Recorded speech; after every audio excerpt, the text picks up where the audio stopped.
আপনার প্রিয়জন কি ছেড়ে চলে গেছে? আপনি কবিরাজ বাড়ি বিভিন্ন ওঝা বাড়িতে গিয়ে বশীকরণ করাচ্ছেন। যারা কবিরাজ বা ওঝা বাড়িতে গিয়ে বশীকরণ করাচ্ছেন তাদের জন্য আজকে আমি বিশেষ ক্রিয়া বলবো, বশীকরণ ক্রিয়া। আপনার কোনো ওঝা বাড়ি বা কবিরাজ বাড়ি যেতে হবে না। নমস্কার দর্শক বন্ধু, আমি অনুরাগ শাস্ত্রী, কামাখ্যাতন্ত্রে আজকের বিশেষ বশীকরণ ক্রিয়া। আপনি শনিবার দিন একটা মাটির প্রদীপ কিনে নিয়ে আসবেন এবং খাঁটি ঘানির তেল সর্ষের তেল পূর্ব দিকে দোকান থেকে কিনে নিয়ে আসবেন। এবং বলে রাখি, যারা কবিরাজ বাড়ি বা বিভিন্ন ওঝা বাড়ি থেকে ক্রিয়া করছে বা আপনারা তন্ত্র ক্রিয়া করাচ্ছেন, শস্যে পড়া আনতেন ক্রিয়া, তাদের লাগবে না। এবং সেই ক্রিয়াগুলো এতে আপনি নিজেই করতে পারবেন। আপনি কিনে নিয়ে আসবেন এবং এই মন্ত্রটা আপনি শনিবার দিন মুখস্থ করে নেবেন। ওল ভূমতে ঝিকমিক করে জ্বলিতেছে অগ্নিদীপটি দেহটির উপরে, জ্বলুক অগ্নির মতো জ্যোতির রূপেতে, অমুকের মন পড়ুক ওই তেলের মাঝেতে, চঞ্চল সারিয়াসার স্থির হোক মন, আমাকে ভজনা করে কাটুক জীবন। কার আগে? কার কামিক্ষা মায়ের আগে, কার আগে? হারিজি চণ্ডীর আগে। মন্ত্রটা শনিবার দিন মুখস্থ করে আপনি শুদ্ধ আচারে সন্ধ্যে 6টা থেকে 7টার মধ্যে কাজে বসতে হবে। একটা রুদ্রাক্ষের মালা কিনে নেবেন শনিবার দিন এবং শুদ্ধ আচারে লাল কম্বলের আসনে আপনি কোনো কালী মূর্তি বা কালী ঠাকুরের ছবি দিয়ে আপনি সামনে রেখে লাল কাপড় যেটা চৌকির উপর পেতে আপনি এবং সিঁদুর দিয়ে একটা ত্রিভুজ করে তার উপর একটা পান পাতা রেখে সেই প্রদীপটায় 3টে ফোঁটা লাগিয়ে আপনি প্রদীপটা তুলোর সলতে দিয়ে সর্ষের তেলটা প্রদীপটা প্রজ্বলিত করবেন বা ধরাবেন।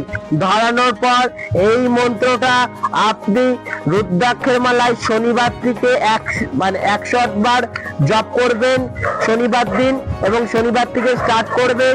টানা 21 দিন এই ক্রিয়াটা করবেন এবং এই ক্রিয়াটা করার পর আপনি যদি ভালো হয় তার আগে কোনো গুরুর মুখ থেকে যদি এই মন্ত্রটা নিতে পারেন, যে কোনো গুরুর মুখ থেকে, তাহলে আরো আপনি পাওয়ারফুল হবেন বা সিদ্ধি হয়ে যাবে। এটা সাবর কামাখ্যা মন্ত্র, তো স্বয়ং সিদ্ধি যদি গুরুর মুখ থেকে শোনা যায়।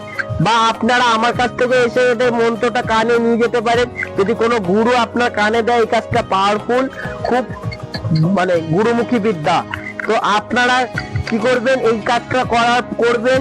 যদি কোনো কবিরাজ বাড়ি বা ওঝা বাড়িতে গিয়ে আপনারা পয়সা ফালতু নষ্ট করতে হবে না।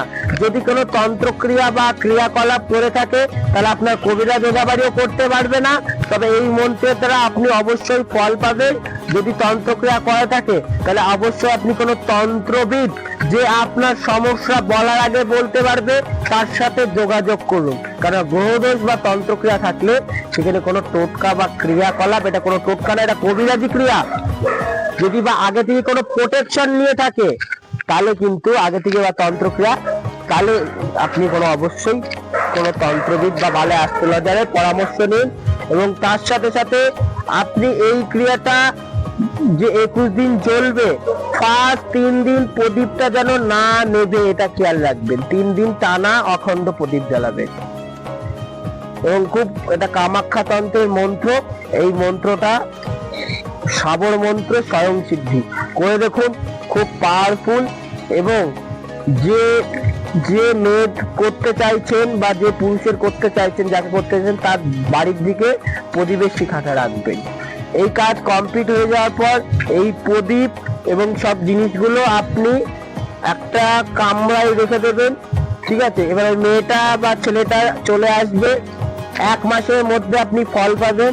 চলে আসার পর আপনি এই প্রদীপ আর ওইগুলো সবগুলো একটা মাটির ছড়াই করে লাল কাপড়ে বেঁধে আপনি জোয়ারে চলে ছেড়ে দিয়ে আসুন। এবং খুব পাওয়ারফুল এবং গুরুমুখী বিদ্যা। করে দেখুন, অবশ্যই ফল পাবেন। কোনো কবিরাজ বাড়ি গিয়ে অর্থ নষ্ট করতে হবে না।